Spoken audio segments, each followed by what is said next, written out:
అధికారంలోకి వచ్చి కూటమి ప్రభుత్వం అధికారంలోకి వచ్చి 7 మాసాలే అవుతా ఉంది.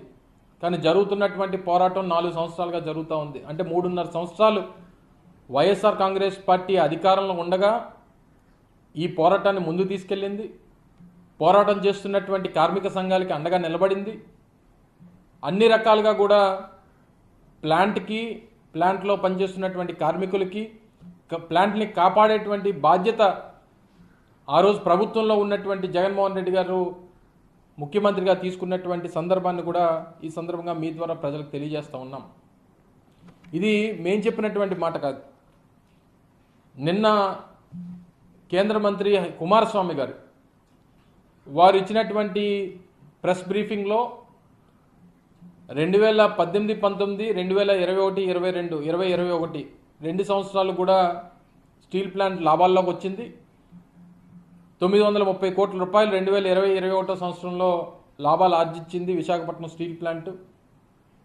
2021 జనవరి 21వ తారీఖున దీన్ని ప్రైవేటైజ్ చేయాలని చెప్పి ఆ రోజు ప్రభుత్వం నిర్ణయం తీసుకుంది.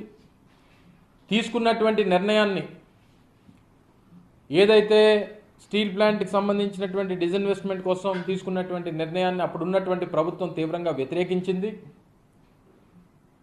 వ్యతిరేకించి అదే సంవత్సరం మార్చిలో జరిగినటువంటి శాసనసభ సమావేశాల్లో ఎట్టి పరిస్థితుల్లో విశాఖపట్నం స్టీల్ ప్లాంట్ ప్రైవేటైజ్ చేయడానికి వీల్లేదు అని చెప్పి శాసనసభ కూడా ఒక తీర్మానం చేసి పంపించింది అనేటువంటి విషయాన్ని కూడా నిన్న వారు మాట్లాడినప్పుడు చెప్పడం జరిగింది. మీరు అందరూ కూడా చూస్తున్నారు.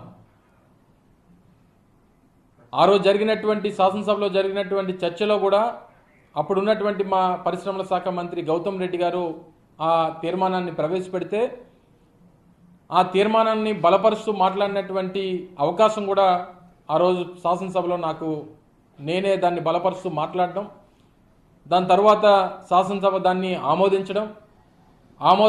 ఆమోదించినటువంటి ఆ తీర్మానాన్ని కేంద్ర ప్రభుత్వానికి పంపించి ఇది రాష్ట్ర ప్రజల తాలూకా ఉద్దేశం, రాష్ట్ర శాసనసభ రాష్ట్ర ప్రజలు 5 కోట్ల మంది ప్రజల తాలూకా ఉద్దేశం ప్రైవేటైజ్ చేయడానికి వీల్లేదు అని చెప్పి ఏదైతే చెప్పిందో చెప్పినటువంటి దాని ప్రకారం ఆ రోజు నుంచి ఆ పూర్తి స్థాయి ఒత్తిడి మాకు ఆ రోజు ప్రభుత్వం నుంచి ఉంది అన్నటువంటి విషయాన్ని కూడా నిన్న కుమారస్వామి గారు వారి మాటల్లో చెప్పినటువంటి విషయాన్ని మరొకసారి గుర్తు చేస్తూ ఉన్నాం.